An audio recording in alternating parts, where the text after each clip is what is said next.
Pounding the meat, we are live. I'm Vinny Vegas. Welcome. We got a dope show tonight, super dope show, and I'm excited for it. You see how everyone's doing here. Eric, good evening, man. How are you? Reginald, love the hat. Let's jump aboard the Ho train. Absolutely, man. Absolutely. I want to crack buns with you right now. It's fantastic, Joey V. That's fantastic. Thank you. But yeah, I'm super excited. We got a special guest with us tonight. Mike, how are you? Good evening, buddy. Nathan, what's up, brother? Matt Ramage, Vinny, what up, Matt? How are you, man? David, thanks for watching. Brian Allen is lighting one up for the Godfather right now. That's fantastic. Should have dressed as a pimp. You should have, man. You got to dress as a pimp for the Godfather. Ladies and gentlemen, let's get right into it, man. I bring to you the Voodoo Master, the Supreme Fighting Machine, okay? The Pimp Daddy and the Ho Train Conductor. I bring to you WWE Hall of Famer, ladies and gentlemen, the Godfather. There he is. And the crowd goes wild. There he is, man. How are you, brother? How are you? Man, I'm doing great. You're blessed. Man. You're blessed, man. I see you on Instagram. Dude, you have the fucking life. You are the man. You know what? I was talking to my youngest kid yesterday. He's like, Dad, you got the life, man. I'm like, you know what? I've worked hard to have the life. So what are you doing right now? What's going on? Just chilling. I'm basically kind of retired. I'm playing around on Instagram. I'm involved in the cannabis industry. Yeah. I have a lot of things out there that my name aren't on. I've got a strain coming out in California in February with Be Real. He has companies called Dr. Green Thumb dispensaries. There's 8 or 9 of them in California, but I have my strain, Godfather OG, is coming out in February. And nice. I do a lot of influence work, and I keep busy, bro. And then you follow my Instagram. I'm always having fun. Man, that night before Survivor Series, that looked like a fun night, man. It really did. It really did. We started on Facebook or FaceTime, whatever it's called. We started a BSK chat room. Okay. So every day, everybody's making comments, on there. And Midian said today that he's still hungover from that night. You weren't playing around. We put Mark in his, we put Mark Canterbury and Midian to bed. We had to walk him and actually put them in bed. I mean, I saw you at the airport. You were like, listen, you guys better be ready. Because the Godfather's coming in, man. And you were dropping shots. I'm like, yo, he doesn't play. I don't play. It was a fun night. Taker showed up about 11, and we went to around 2, 3 in the morning. Yeah.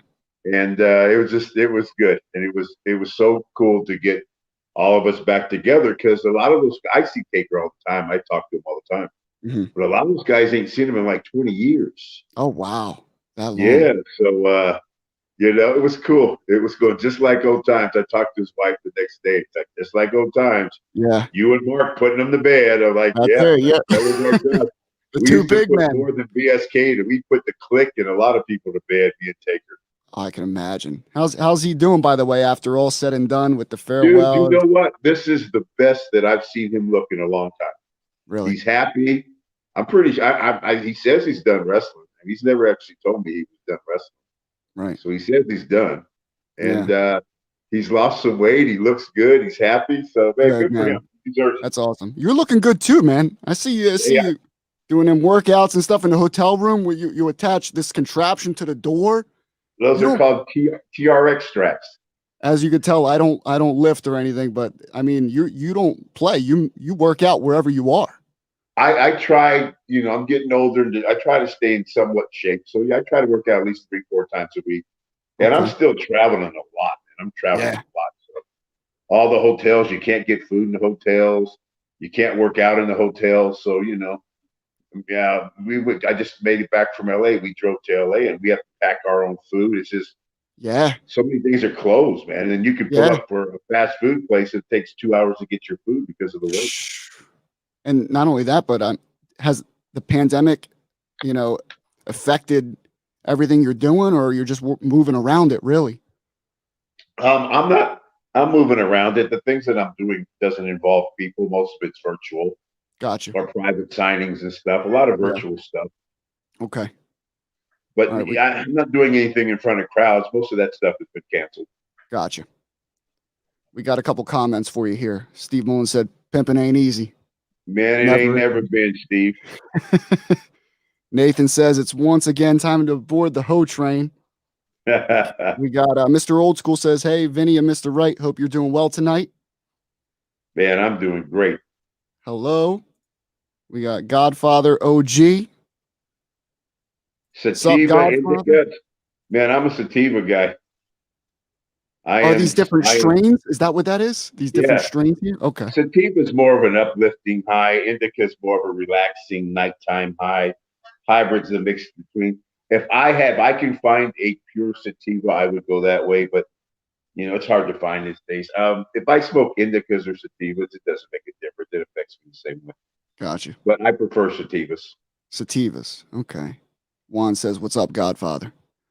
What's up, Juan? He's got his belt. Yeah, man. We got a lot of people in that collect belts here watching you. And then Eric says, "I remember seeing you wrestle as the Soul Taker." Wow, Eric, you're going way back. That had to be 88, 89. There you go. Wow, that's a long time ago. There's a lot of wrestling historians on Facebook, man. I learn a lot of shit to this day about wrestling. Yeah, it's crazy. I mean, these guys know back in '73. I'm like, oh my God. They know so much. I can barely remember my time. All right, we got you right here, Godfather. We got you right here. We're gonna start here. That's my paint job too. That's my face. I did that face paint on that one. Did you? I could tell theirs was a little bit more professional. Okay, but it's not bad. Nah, man, it's scarier. You can see the difference between. Anytime I was at TV or a pay-per-view, they did your face. Okay. But any other thing, I did it. That was one of my paint jobs. You can't really tell. I mean, it looks fine. Well, I could tell though, but I mean, they do a lot of more fine details and line it a little different, There you are there. Look at that. Man, you were a scary dude, man. I remember watching you as a kid, bro. Yes. I was scared to death. I mean, it worked, I told Vince, I'm like, why don't we try something different? Why don't we just try to scare the hell out of kids? Jesus, and that's what we went after as kids. And I used to scare the hell out of kids at nighttime. Probably at those shows too. I mean, you see kids crying and shit like that when you're going down the aisle. Yeah. I was one of them on TV crying when I saw you. But I mean, they used to pick at me at a lot of places. Parents would say that their kids were having nightmares, and I would tell kids, when you go to sleep tonight, you won't dream of the ocean. You'll dream of Papa Shango, and you dream of death. To a 4-year-old, Yeah. I was I was the real boogeyman. Let's just say that. I think I Yeah, was the real boogeyman to a lot of kids that yeah. are probably 35, 38 years old right now. You would control the lights of the arena. That was dope. I mean, they really did a good job with that, man. They It so was before its time. you really shot to the spotlight at I would say WrestleMania 8, right? Is where they really like were gonna thrust you into main event status to feud you, or that's where you ended up feuding with Ultimate Warrior for a little bit. Right, right, right. So what happened? What happened with you were supposed to interfere in WrestleMania 8? You were supposed to break up the pin. Was it whose fault was it? Was it the guy at the curtain? It was whoever was at Gorilla Station Yeah, because they basically said don't go until we give you the cue. And so I right, wasn't watching the monitors. right. I was just like a track person because it was a long run. It And I was, was yeah. like, just get ready to. When they said go, I was going to go. So they gave me the cue late, and so I got there late. When you got up And there, did believe you me, if know you what go back, happened? I was running. I was running as fast as I could. Did you know what happened when you got there, or did you already know No, that the no, you no. had no, you just went All with it. I knew is what I had to do when I got there, Yeah. and it's too far. You know what the thing is about that whole thing is, I never even knew what had gone wrong because I didn't see it. And nobody ever brought it up to my attention. Nobody mentioned it to me. No Oh agent, wow. not Vince, nobody, not Warrior, not Hogan. And the reason that is because it wasn't my fault. Yeah. And so then the person who gave me the late cue said I gave him his cue late. Yeah. So it wasn't my fault. I didn't hear about that until I was later on. I was doing autograph signings, Mhm. and people were like, "Hey, you were late." I'm like, "What are you talking about?" And I'm like, "But no, I wasn't." Yeah. They didn't even you didn't even know. That's crazy. No. Yeah. But I All I mean knew, like I said, is what I had to do when I got there. it flowed pretty well though. I mean, it didn't look like something messed up or anything like that. It looked fine, Besides, I think he kicked out of the finish. yeah, yeah, yeah. I mean, that's not a big deal nowadays, but back then I'm sure it But was. then it Yeah. was. Hey, So so what do you think about it wasn't my fault, man. nah, not your fault at all. Guy at Gorilla. Blame him. I So didn't the say it was Gorilla. I said at Gorilla Station. no Gorilla Station, not Gorilla. Yeah. So the guy so then they it was supposed to be Warrior and Sid feuding, but then Sid he left WWF That's for how I Ian. got thrown in there. How I got thrown in there is it's supposed to be Warrior and Sid. Right. Sid quit because he didn't want to do the JOB or for whatever reason. I don't know. That's Sid. Yeah. And this is what I heard how it went down. When Sid left, there's like, who do we have that has any steam on them? Right. And they said, only heel who's got any steam is Papa Shango. Yeah. Bam. I got thrown to the wolves right then.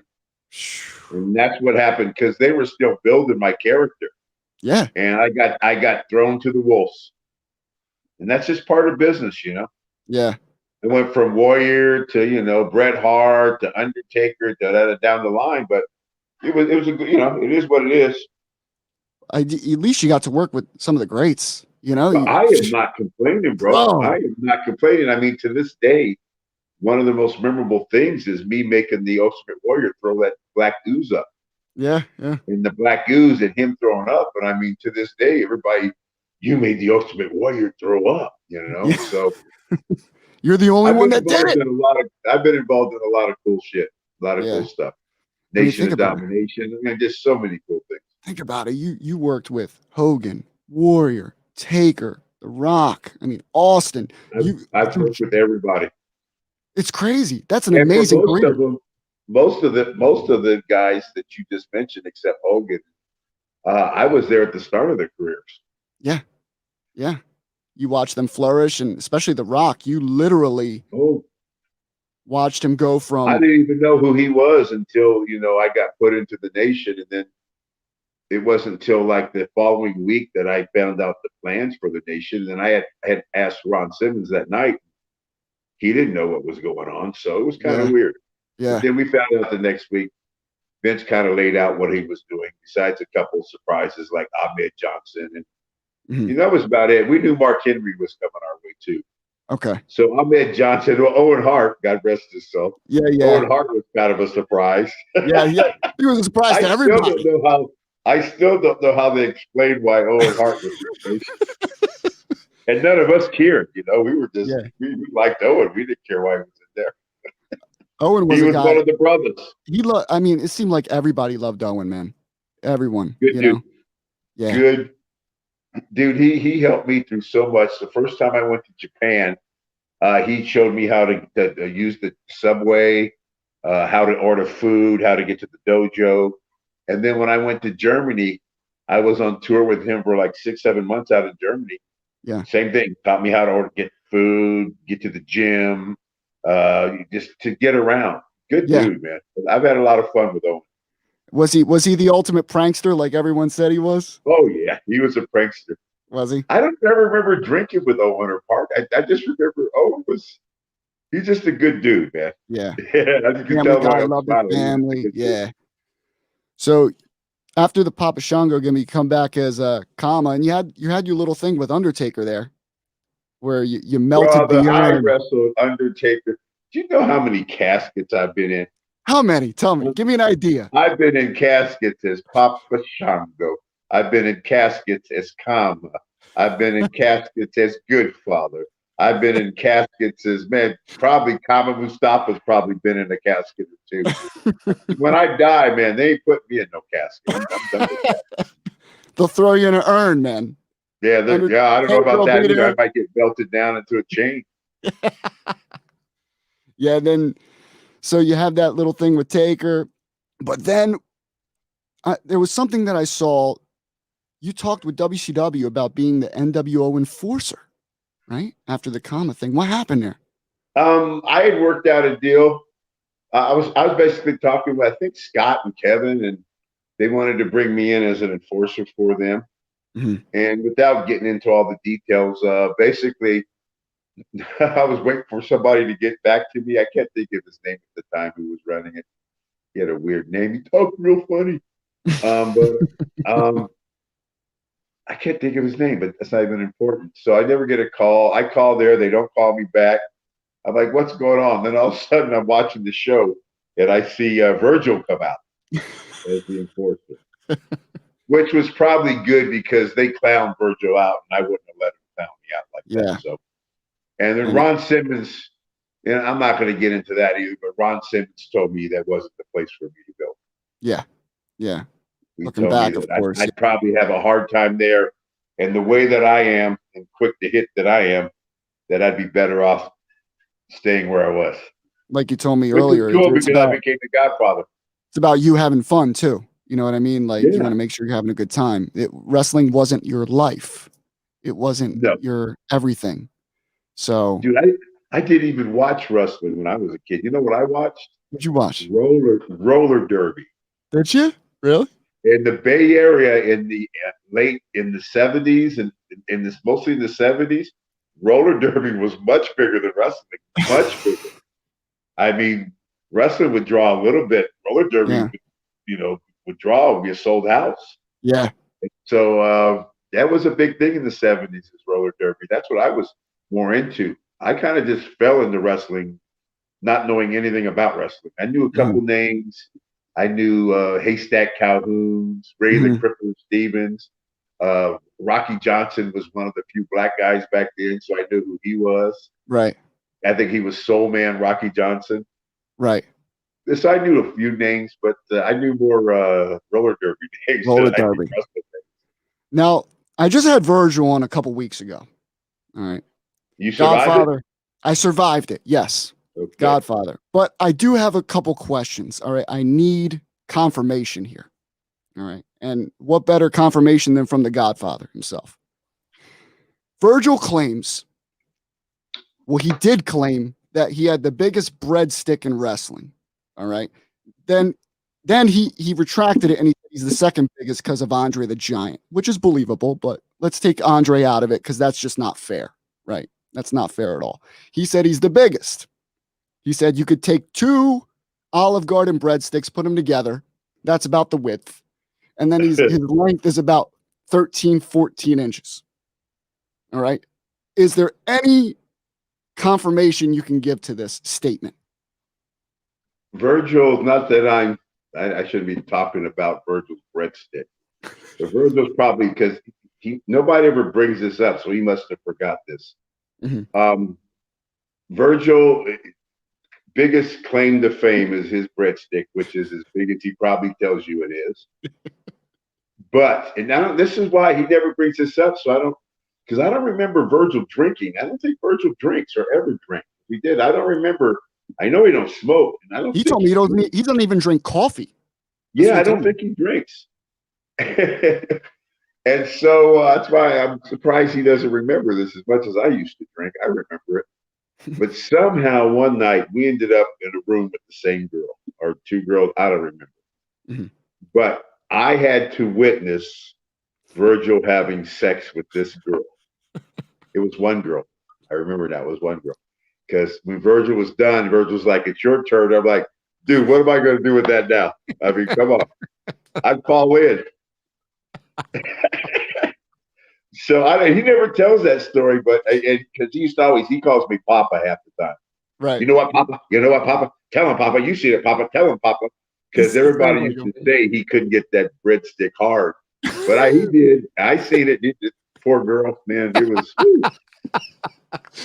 It's hard being a pimp sometimes, man. It's hard being a pimp. You got to see some stuff that. Woo, yep. But yeah, he's got a big breadstick. Yeah. So I mean, it's pretty much confirmation there. So he didn't lie about that. All right. Well, I don't know if it's 10, 14. I don't know all the. You didn't get that close, but it's big. All right. It's big. We'll go with that, right? So Godfather talks about Virgil's breadstick. Wow.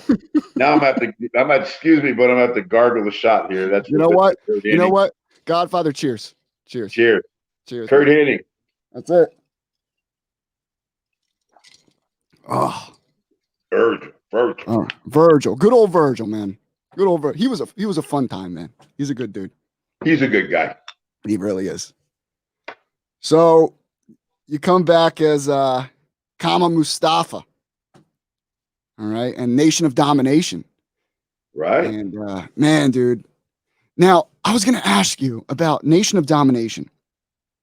Back then it was a big deal, and you guys did the race thing and all that. Do you think it would have survived today, the Nation of Domination?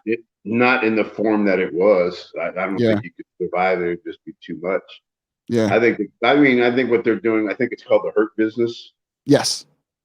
I mean, that's probably as close as they're going to go to that.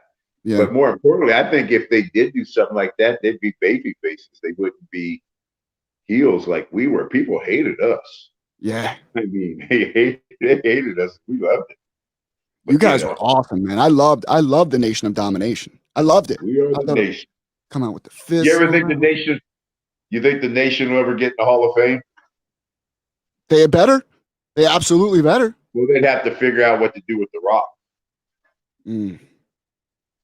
You'd almost have to get him in there first, and I don't know when and if that ever happens. You think The Rock would not do it unless he's in first? You think? I don't know. I think it would cost a lot of money to get The Rock to do it, period. Rock out there. What if they do Nation without The Rock? What if they do Nation pre-Rock? Just you and I think the Nation that people remember is with The Rock. Yeah. Yeah. I mean, I think when people think of the Nation, they think of me, D-Lo, Ron, Rocky, and the end Mark Henry. Yeah. Yeah. I mean, you guys should definitely be in the Hall of Fame. 110%. I think it'll happen. I just don't know how they're gonna do it around The Rock. But yeah. Rock's got to come out, man. He's got to support the guys, man. Because honestly, that's what made him big. Was the Nation. Yeah, you guys collectively built The Rock. Mm-hmm. In my opinion, and that's what we were all put together to do. Mm-hmm. When Vince finally sat down and talked to me and Ron, it was me and Ron he talked to. He called us in and he told us Dwayne was coming in, and I didn't know who he was. Yeah, Ron did, and then he basically said that they brought him in as I think Rocky Maivia or something like that. Oh God, yeah. More of an Islander type of wrestler. Yeah. And he basically said that people shit on him. and he says, "I'm going to bring him back. I'm going to put him in the nation." And I remember him saying this word for word. He says, "Once I get people to hate this kid, when I turn him, he will be the biggest star wrestling's ever seen." And that's what Vince said. Now I don't know if he says that about everybody, but that's the only time Right. I ever. Yeah. It seemed like everything was just kicking during this era of wrestling. Everything was turning to And gold, you know. and I think the decision to put me in the nation came that day. It was right after the paint, right? Is they said take the paint off of the That day, I came to TV. I was going to be Papa Shango. yeah. I was going to be a newer with a different the face paint that they did at the time. Jerry Lawler did the face paint. Right there. Yeah, that's Jerry Lawler painted that on my face. It's I creepy, had a man. new jacket. I had new. It was pretty cool, man. It was. That was a badass jacket they made too. Shh. And then I went took these pictures, and then when these pictures were done, as soon as these pictures were done, they go, "Vince wants to talk to you." I'm like, "Oh, cool. I don't want to go talk to Vince." I go in there Yeah. and tell, right, get all the makeup off and face paint, and Vince says, "Charles, change your plans." I'm like, "Change your plans?" He goes, "Yeah, we're going to put you in the nation tonight. We had a little outfit made for you, and you and Ron Simmons are going to wrestle Undertaker tonight, and you're going to go over." And I'm like, "What?" And that's exactly. And I'd never met Ron Simmons before then. I met Ron Simmons. I knew who he was, Yeah. but I met him for the first time then. I asked him if he knew what was going on. He said no, and I believe him because they didn't. And then the next week at TV, Vince filled us in what he was doing. Wow. Yeah, I mean, that's it how. worked out for you, man. Hey, It really that did. was part of the Nation of Domination. That was Yeah, probably bigger. That would have been bigger than Papa Shango would have ever been, I agree. I because agree. Kane had just come out too, and that was another dilemma they were having, is because they didn't want two characters where they were turning the lights off for it at the same time. Gotcha. And they were Gotcha. just doing that with Kane, where they'd go dark and everything, and they didn't want another character like that. Right. I had no problem with it, man. It's always been a business to me, so You just did what they I told you, met right? Ron and D'Lo and Mark Henry and got to ride, and we Bro. all became good friends. So it was cool, man. And we got to help Mark Henry. We couldn't help Ahmed Johnson's stupid ass, but you know, it was fun. And to this day, you never knew how when you're doing that stuff, it's just you're doing it. It's just part of your job. And then you look Yeah. back at, wow, that was pretty awesome what he was doing. It was a huge impact on wrestling. I mean, you Yeah. guys, in general, what was it like just chilling with these guys, man, every night, hanging out with, Ron Oh, Simmons and those guys didn't chill with me. Ron would, those guys didn't do what I did. Me and no. um, they didn't go out with me at night. We'd part ways at night. Would you? Who was your main crew during that era? Like, who was the crew that? Taker, Yokozuna, Taker, Rikishi, Brian Adams, Undertaker, Rikishi, Macho Man. We used to hang out in strip clubs every night, and I mean Yeah. every night. And those other guys weren't really into strip clubs. They'd go every now and then, Mm-hmm. but they weren't into strip clubs. And then Ron and John liked to hang out at country bars and places like that where he Mm-hmm. could drink and have fun. And Ron would always be watching John's back. So yeah, it was me, Taker, Yoko, and Macho Man. We hung out in strip clubs. Yeah. I Imagine mean, Godfather in strip clubs every night. and Yoko. Oh, Yoko, man, that's all, man. And Jack Daniels, we drink so much Jack Daniels. Oh my God. Bro. Whew. Yokozuna, I mean, was he a heavy partier, man? Was he a He crazy could dude? drink. Could he? He could drink. He could drink a liter of Jack in a night, and you wouldn't even Oh, know it. wow. And then eat up $100 worth of Chinese food.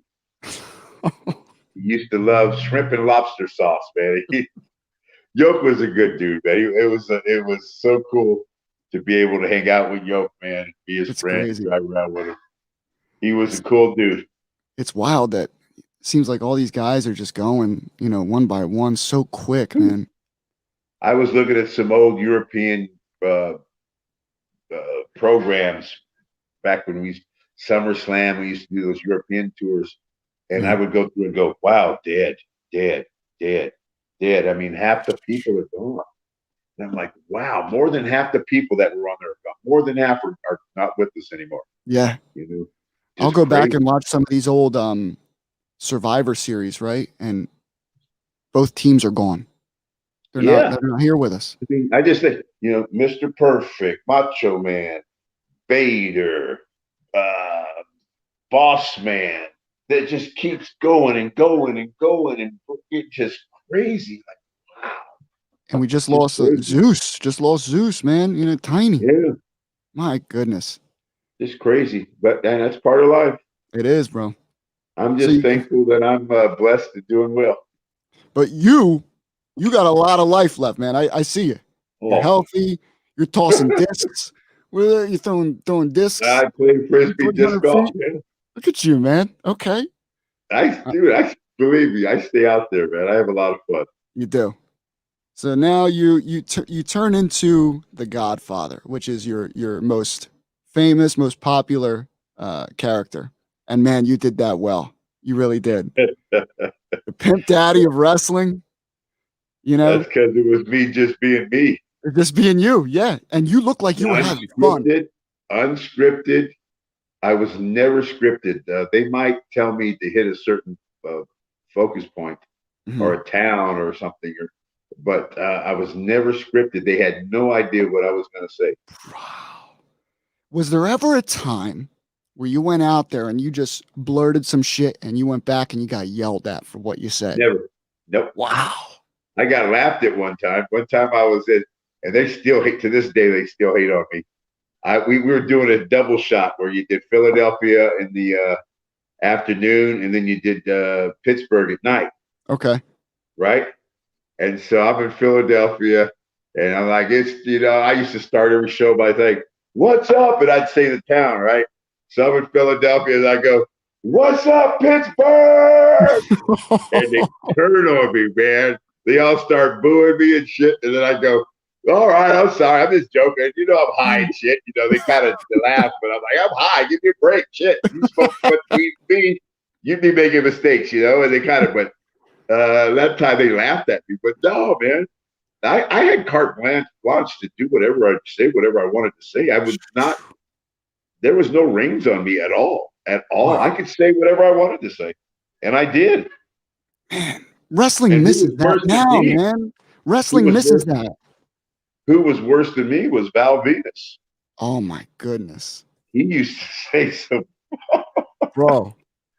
He would do these little innuendos right before the match. Man, some of them were bad, bro. Like, I'm like, people right always, everybody's bitching at me. Look what Val's doing. Listen to him. With the he towel. Just don't have hoes.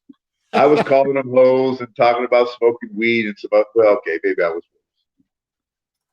Billy Jordan says cannabis is the key to longevity. It is. It is. I will have a drink every now and then now. Like I had a shot and I'll have a beer every now and then. Yeah. When you see me at the airport, before I get on a plane, I always have a shot and a beer. It's just a ritual I've always done. That's what you see me taking a shot. I'm not at the airport just chugging. I'm just doing that. Yeah, just once in a while, have a nice little shot. Relax. Yeah, it's what I do. I have a shot and a beer. It's my good luck. Ethan says wrestling has 0 mic men now.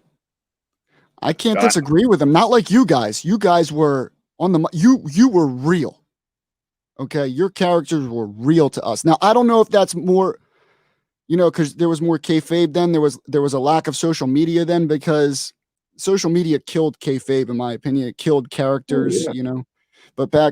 But even on the mic, you guys were just better.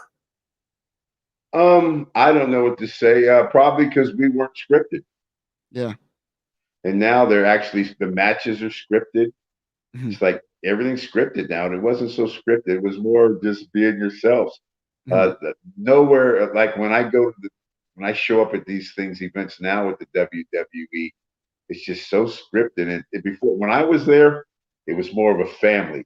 You might not like everybody. You might not hang out with everybody.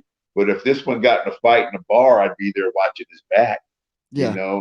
It's just, we all looked out for one another, even in wrestling and helping each other. And it's not like that no more. Now it's just a business. Now you have a better chance becoming a champion, having 1 million followers than you do, anything else. It's more social media oriented now. Yeah. I wish they had social media back when we were doing our stuff.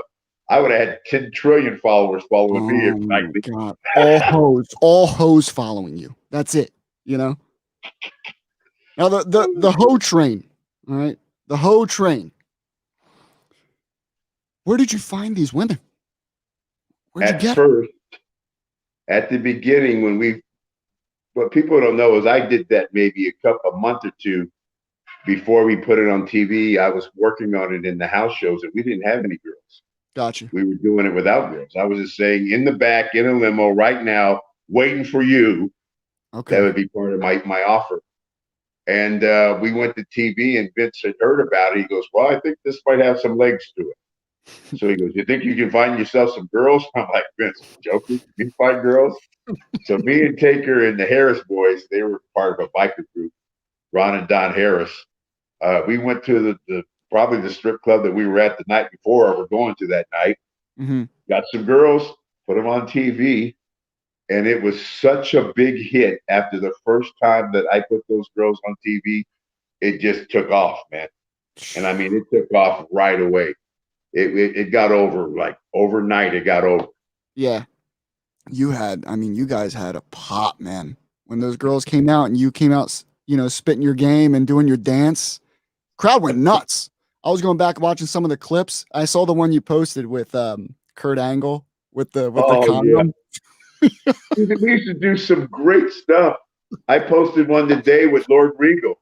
Yeah. I mean, it just, all my matches were so gimmicky and fun that you'd have 8 minutes and there would literally be 1 minute of wrestling. The rest would be me just putting on a show. And I used to tell Vince, there's enough takedowns and hip tosses and flip this, leg that, all that.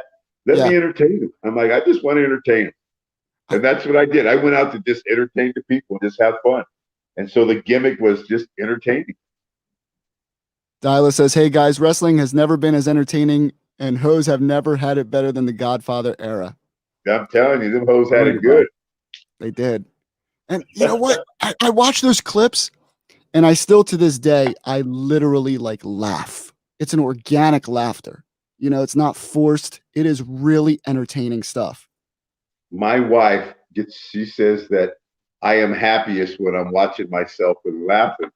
And it's not that I'm all that or into myself. It's just funny. It is. And then I look at just with Lord Regal today, the girl actually lifted up her skirt and there was just a little G-string on her, and just, I don't know if you've seen it, but just the things and then what people didn't understand is with the girls, after a while, they'd have the girls show up early at my hotel and have a limo pick us up and take us to the buildings because they wanted the people to see me getting out. And I'd be dressed already, like I'd be going to the ring with me and the girls. So I would have the girls show up early, and I'd be like, if you smoke, if you drink, whatever you do, come on, we're going to go hang out by the pool. Yeah, I was going to ask them, did you prep them? Did you prep them for TV?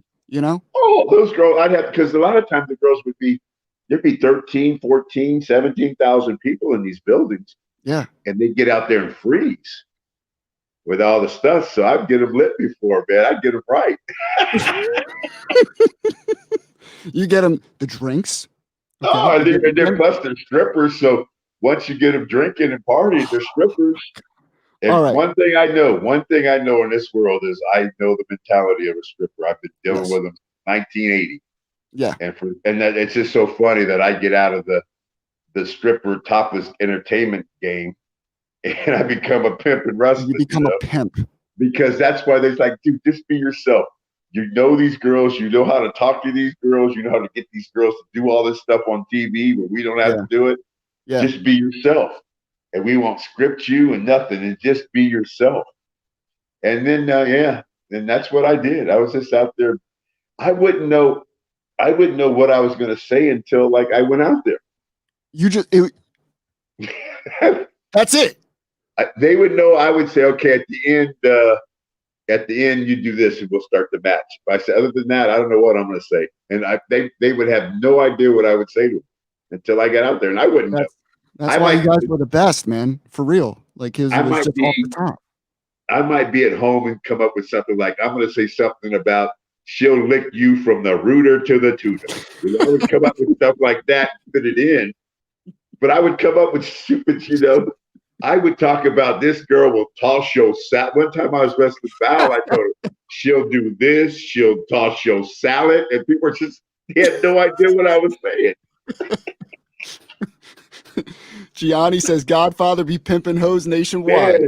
Man, you were worldwide, Godfather? What the hell? You were worldwide, bro. Got hoes all over the world.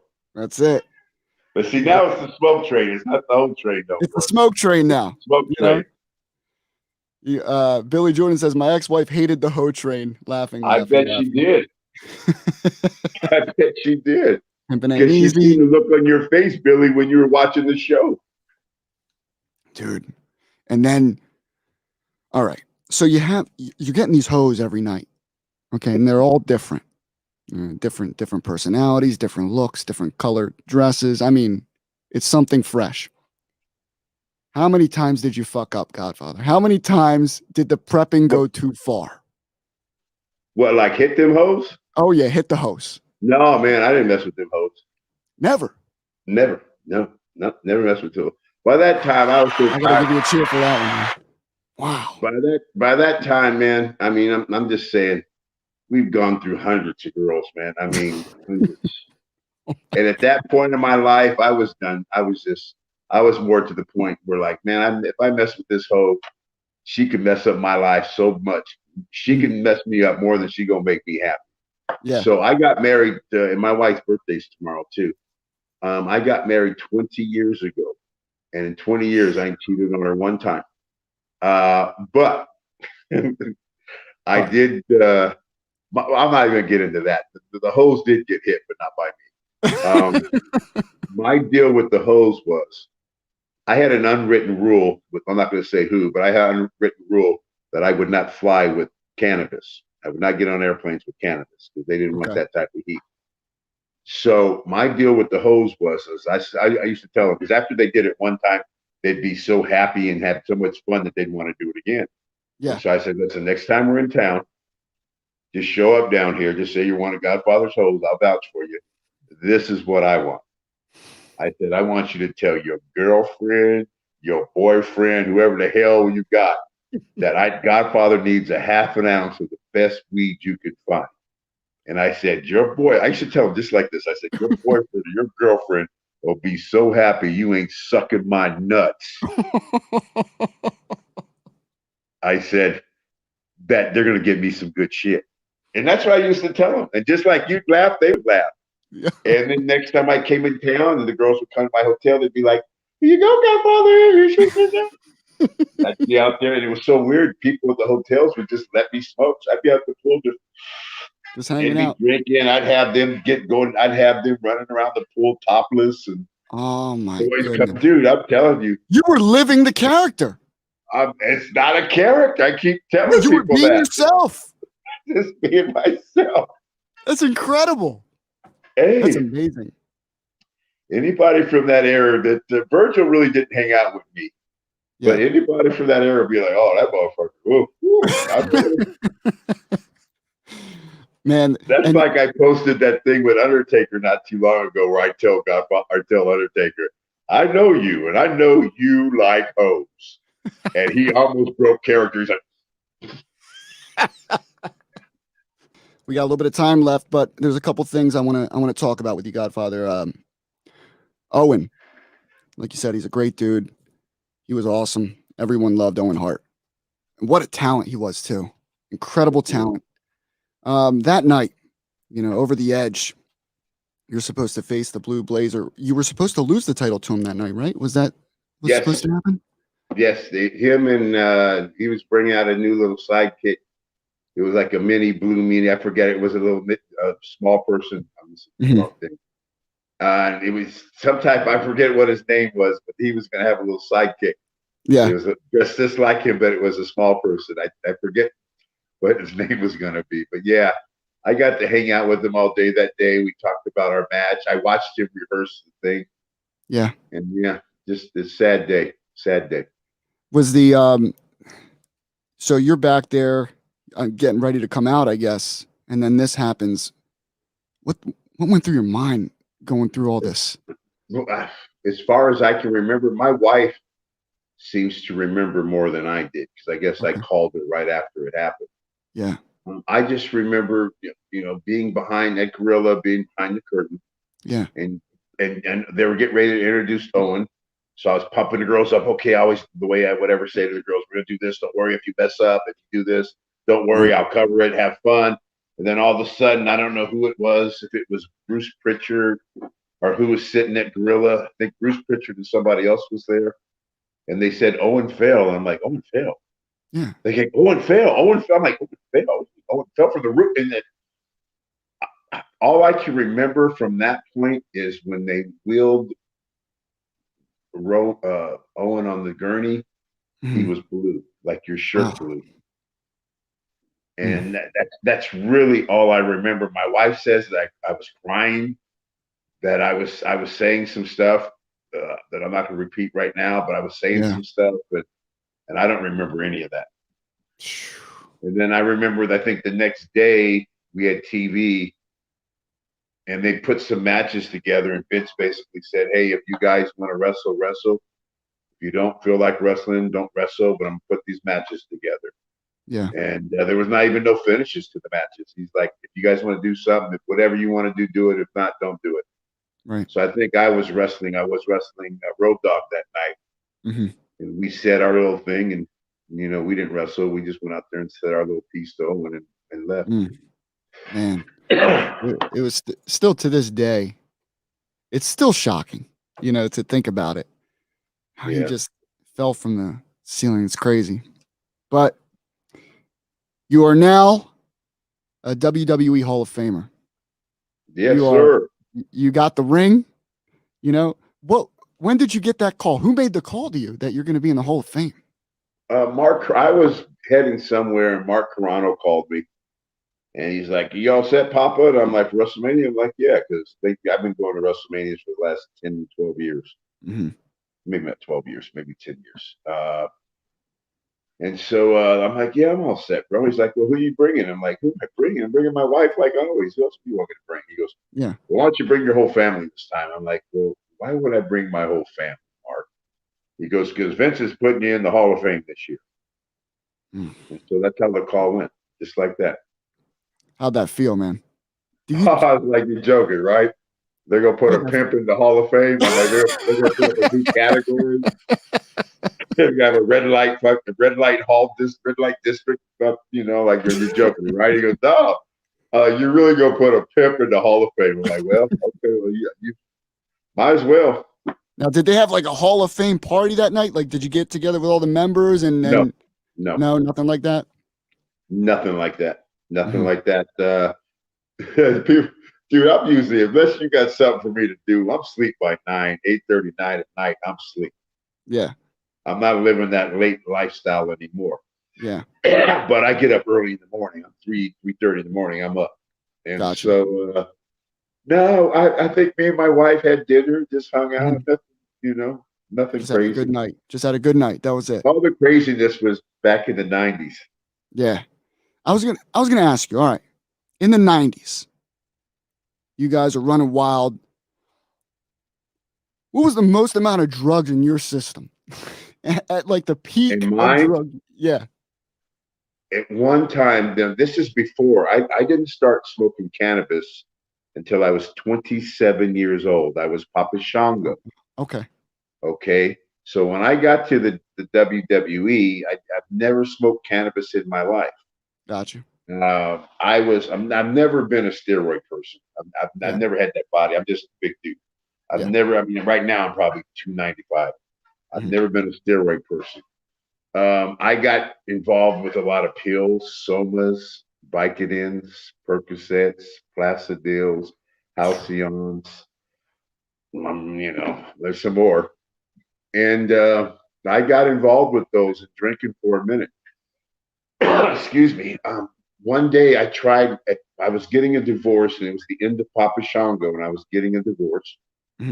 and I was really mean. I was just really not the nice person you see in front of you now. I Yeah. used to be a lot different person.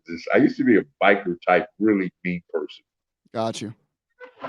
And so, where was I going with this?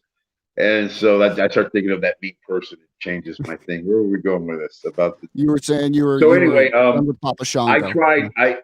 Taker was shooting a movie. I still got time. Taker was shooting a movie, and I went out there to join him to hang out with him for a minute. Mm-hmm. Mm-hmm. And I met a guy that was Hogan's. Taker and Hogan were doing a movie called Suburban Commando, I think it was called. Yeah, yeah. But I went out there to hang with Taker, and I was in a bad place. I was hanging with him, and this guy got me to try it for the first time in my life. Mm-hmm. And I tried it, and I'm like, whoa, my knees don't hurt. I'm like, my shoulder doesn't hurt. And I'm like, you know what? I'm kind of smiling. I'm in a good mood. You know what? Man, I'm hungry. You know what? That food sure pretty good. And it was just so much good things that over a course of time, to this day, right now, I take no pain pills whatsoever. And I'm not saying if I didn't have an operation that I wouldn't, but I don't get anything like that. I take a leave. And I use actually THC for everything now. I'll have a shot every now and then, like I said, but I don't drink. Yeah. You know. Hey, that's this awesome. Is not a drink. This is just cranberry juice. That's it. This is a little crown on the rocks. That's it. Well, I didn't say that. I didn't have some here. Just there you go, man. I wouldn't be right if I didn't have a bottle of Jack. Got to have the Jack on you, man. That's awesome. But let me hit up a couple questions here. We got a couple more minutes from the people. Let's see. Gianni goes, Godfather, where's the pimp ring? I'm guessing he means the Hall of Fame ring. I guess that's what he means. I don't know. I've got a lot of rings. I just don't have them on me right now. Let me see. What other questions we got? Questions. Here we go. We answered that one. Here we go. Who could out party the Godfather on the regular? Uh-oh. You got to put someone over here. I don't know what. Ethan's got a picture. It looks like an AR. That's it. Who could out? It depends what you meant. There's a lot of people that could out drink me. There's a lot of people that take more pills than me. There ain't nobody that could out. And so I was more, like I said, right after the Godfather was all about smoking. Godfather didn't drink at all. I wasn't drinking at that point at all. I was actually at that point, I'm playing Tiger Woods PlayStation in my room and smoking. How wound up was the match at the strip joints? How wound up was, I don't know what he's saying. I don't know. We turned it up in the strip club. I know what you're saying. We would turn it up, and we'd have carte blanche, and they knew who we were, and we got away with a lot of stuff. Oh, Macho Man, he meant. I'm sorry. And Macho Man, oh man, I wish I had time to talk about him. Me and Macho Man spent a lot of time in strip clubs. Yeah, a lot of time. A lot. Me, him, and Taker. I used to have a deal with. I know we're running out of time. Yeah, but I used to have a deal with Macho Man where if nobody would go to the strip club with him, I would. And he'd always get out late, took a long shower. But hit the club and close at 2, and he'd go, "Let's go there at 1:15." Yeah. But I had a deal with him that if nobody would go, I would go with him. So many times I would hear the pump up, get up, let's go, come on. You said you go, let's go, come on. I got Take up, Take's ready to go, let's go. Good dude. Right. Oh my Rest in peace to Macho Man, dude. Rest in peace to Macho Man. All these guys going too soon. Soon. Well, good dude. I hung out with that man a lot. Good dude. Yeah. Godfather, thank you so much for your time with us. I appreciate the stories. I appreciate you being open with us and just having a little bit of fun with the people here. Guys, next week on Pounding the Meat, we will be here 8 o'clock sharp. We'll let you know what is going on this weekend for next week's show. And then for the January 1st, 2021 show, we have something special for you guys. Once again, I'm Vinny Vegas. This is The Godfather, and we will see you next week. Good night, everybody.